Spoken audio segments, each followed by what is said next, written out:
Welcome to the multiple choice writing section lesson. The multiple choice writing section is actually one of the more straightforward sections on the SAT. Why do I say this? Well, if you master every one of the 10 key grammar mistakes that we're going to teach you, you're going to ace every single question. Now, what the SAT does to try to make this section more difficult is it complicates the sentences so that they sound unnatural.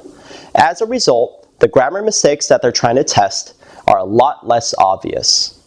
At Prep Scholar, we're going to teach you the key strategies to cut through the noise and notice patterns to how the SAT tries to trick you. As a result, if you master what we teach you, you're going to ace this section. Let's get started. This lesson focuses on subject-verb agreement. This is the single biggest grammar rule tested on the SAT. It's tested way more often than any other rule. So if you master this like we show you, you're going to score some major points. Here's the rule. Single subjects need singular verbs, and plural subjects need plural verbs. For example, the bee likes collecting honey. And for the plural form, the bees like collecting honey. Now, this is something you probably already know. Unfortunately, the SAT is rarely this straightforward.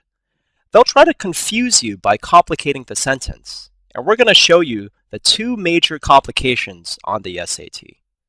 The first type of complication is the inverted sentence. In normal sentences, the subject comes first, then the verb follows. In inverted sentences, the opposite is true. Here's an example. In the king's castle, there are numerous exotic foods. When you see an inverted sentence, I want you to practice this strategy. Flip the sentence.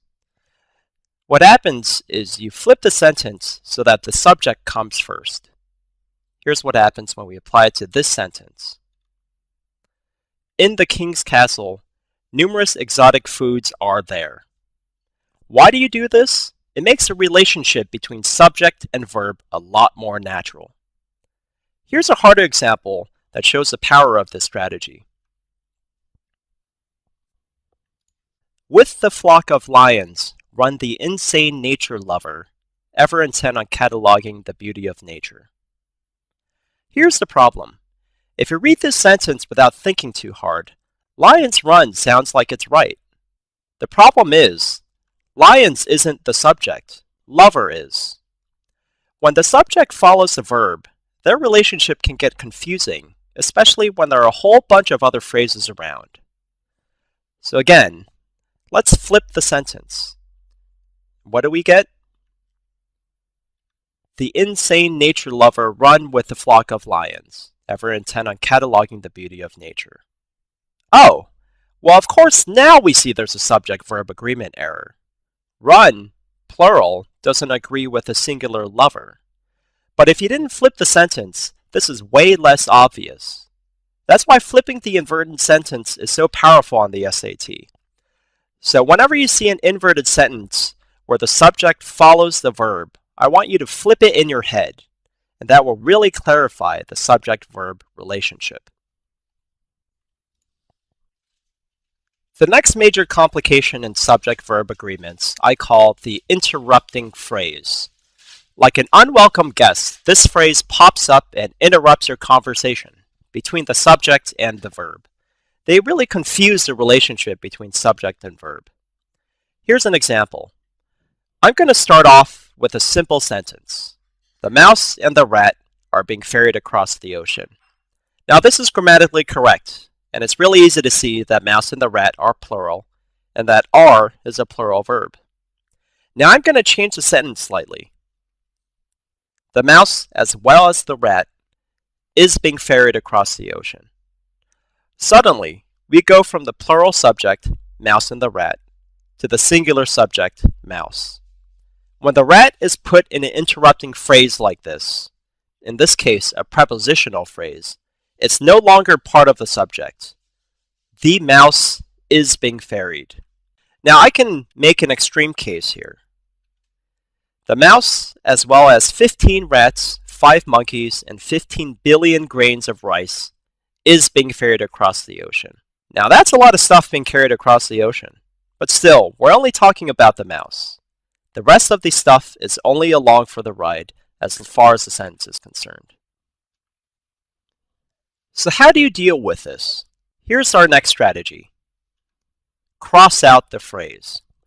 Every time you see an interrupting phrase, I want you to completely, utterly cross it out. Let's go back to this sentence. Everything between the subject and the verb is completely unnecessary as far as subject-verb agreement is concerned. So let's cross it out. Now we reduce it to a very simple sentence. The mouse is being ferried across the ocean. There, you've outsmarted the SAT. The subject and the verb are right next to each other. You can tell when they agree, and all is well in the world. We're going to practice this on 2 more examples. These resemble real SAT questions in their phrasing, so you'll know that our strategies actually work on real SAT questions. Here's an example. The actress who adopted 15 children from developing countries have a heart of gold. This sentence is confusing because the verb, have, follows a bunch of plural nouns that are part of the interrupting phrase. So what do? Cross out the interrupting phrase. You're left with a simple sentence. The actress have a heart of gold. Easy peasy. Have is the error. Of course, it should be has. The actress has a heart of gold. So you see why the strategy is so powerful? Here's our last example. The mayoral candidate, spread too thinly by appealing to all voters in his district, were unable to secure a solid base with passionate voters. This is a longer sentence with a lot of parts. When you see something like this on the SAT, it's easy not to notice the subject-verb agreement error. But once again, cross out the interrupting phrase between subject and verb. We're left with this simple sentence. The mayoral candidate were unable to secure a solid base with passionate voters. There. The error's obvious. Were is incorrect. It should be was. So there it is, subject-verb agreement. We've taught you the 2 most common ways the SAT confuses you about this rule, and the 2 strategies you can use every time to avoid getting tricked by the SAT. And since this is the single most common error in the writing section, you're well on your way to scoring more points. Coming up next for you are practice questions to drill this grammar rule. These questions resemble what's on the real SAT, so that you're going to be prepared for what the test is going to throw at you. After you practice these questions and review your mistakes, you're never going to forget this grammar rule again. Good luck!